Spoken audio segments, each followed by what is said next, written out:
포스코에서 또 50대 하청업체 노동자가 숨졌습니다. 정비 작업 중 설비 가동을 중단해야 하는 기본적인 원칙이 지켜지지 않았습니다. 포항시 양학동 일대 재건축 공사로 건물이 갈라지고 도로에 균열이 발생했다며 주민들이 원인 규명과 대책을 촉구하고 있습니다. 여러분 안녕하십니까? 포항 MBC 뉴스입니다. 포스코 포항제철소에서 50대 하청업체 노동자가 또 숨지는 사고가 발생했습니다. 포스코에서는 지난 6개월 동안 9명이 숨졌습니다. 국회 산재청문회가 열린 지 채 한 달도 지나지 않았는데요. 이번에도 정비 작업 중에는 반드시 설비 가동을 중단해야 하는 기본적인 원칙이 지켜지지 않았습니다. 장미쁨 기자가 보도합니다. 오늘 오전 9시 48분쯤 포항제철소에 있는 포스코 케미칼 석회 소성 공장에서 하청업체 직원 56살 엄모 씨가 머리를 크게 다쳤습니다. 석회를 가공하는 설비를 정비하려다 실린더에 머리가 끼인 겁니다. 엄 씨는 병원으로 옮겨졌지만 끝내 숨졌습니다. CPR을 이제 하고 있는 상황이었고 들것에 실어서 바로 그냥 구급차에 이송했습니다. 좀 많이 다친 것 같습니다. 네. 정비 작업을 할 때 설비 가동을 반드시 중단해야 하는 기본 원칙이 이번에도 지켜지지 않았습니다. 지난 6개월 동안 포스코 포항제철소와 광양제철소에서 목숨을 잃은 노동자는 모두 9명에 달합니다. 지난 2월엔 포항제철소 원료부두에서 컨베이어 벨트에 끼어 1명이 숨졌고 지난해 12월엔 추락사도 발생했습니다. 이 때문에 노동부가 지난달부터 포항제철소에 대한 특별 근로감독을 진행하고 있는데 사고가 또 벌어진 겁니다. 특정 사업장에서 중대 재해가 잇따르자 국회가 산재 청문회를 연 지 한 달도 채 되지 않은 시점입니다.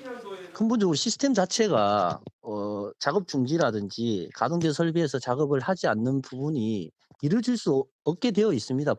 포스코 케미칼 측은 대표이사 명의로 사과문을 내고 사고가 재발하지 않게 모든 방법을 강구하겠다고 밝혔습니다. MBC 뉴스 장미쁨입니다. 이번 포스코 산재 사고와 관련해 국회 환경노동위원회 소속 국회의원 6명은 포스코 규탄 성명을 발표하고 노동부가 전면적인 포스코 특별감사에 나서야 한다고 주장했습니다. 이들은 노동자 생명을 경시하는 최악의 살인기업 포스코와 탐욕과 거짓으로 뭉친 최정우 회장을 강력히 규탄한다고 밝혔습니다. 이번 사고도 사전에 막을 수 있는 명백한 인재였다며 국회에서 산재를 줄이겠다던 최정우 회장의 사과는 새빨간 거짓말로 드러났다고 밝혔습니다. 또 솜방망이 처벌에 그치고 있는 노동부와 최정우 회장 연임을 무책임하게 허락한 국민연금 역시 책임에서 자유로울 수 없다고 주장했습니다. 포항시 양학동 일대 건물이 갈라지고 도로에 금이 가면서 주민들이 불안감을 호소하고 있습니다. 지난해 말 등량지구 재건축 공사 이후 건물에 이상이 생기기 시작했다는데요. 박성아 기자가 주민들의 피해 실태와 원인을 취재했습니다. 포항시 북구 등량지구 재건축 공사 현장. 공사 현장 인근 건물과 지면 사이에 넓은 틈이 벌어졌습니다. 성인 남성의 주먹이 들어갈 정도입니다. 건물 앞쪽을 보시면 이렇게 대리석이 뒤틀려서 손가락이 들어갈 정도로 틈이 벌어져 있습니다. 건물마다 생긴 균열은 시간이 지날수록 더 많아지고 커지고 있다고 합니다. 여기 이제 갈라지고 난데 이건 2월 8일 처음 갈라졌어요.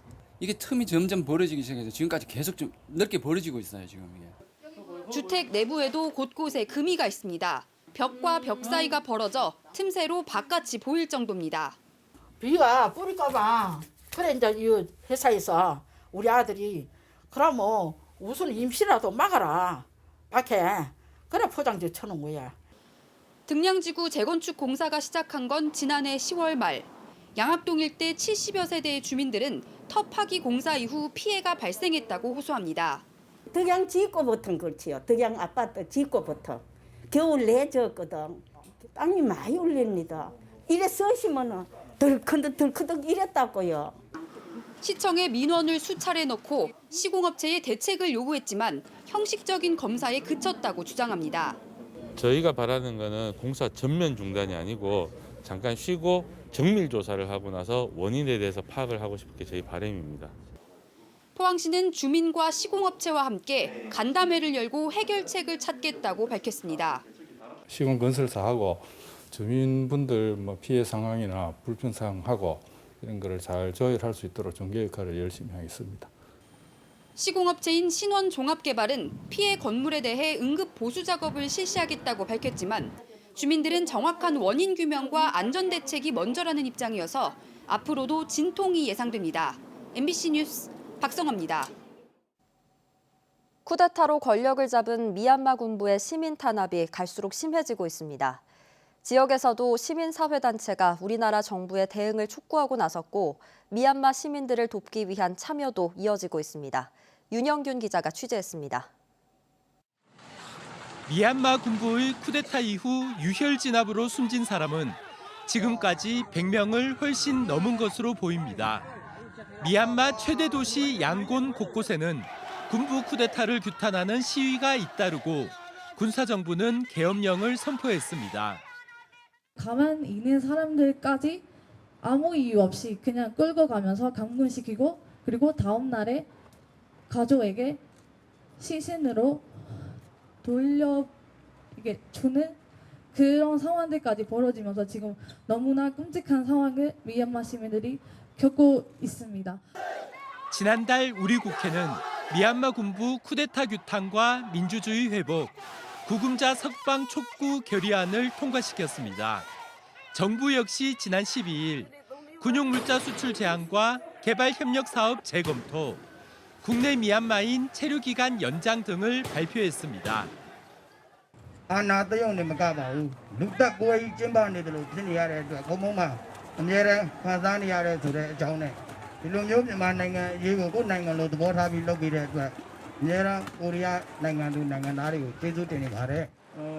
대구의 시민사회단체들은 이에 더해 미얀마 군부로 흘러 들어가는 국내 모든 계좌를 동결하라고 요구했습니다.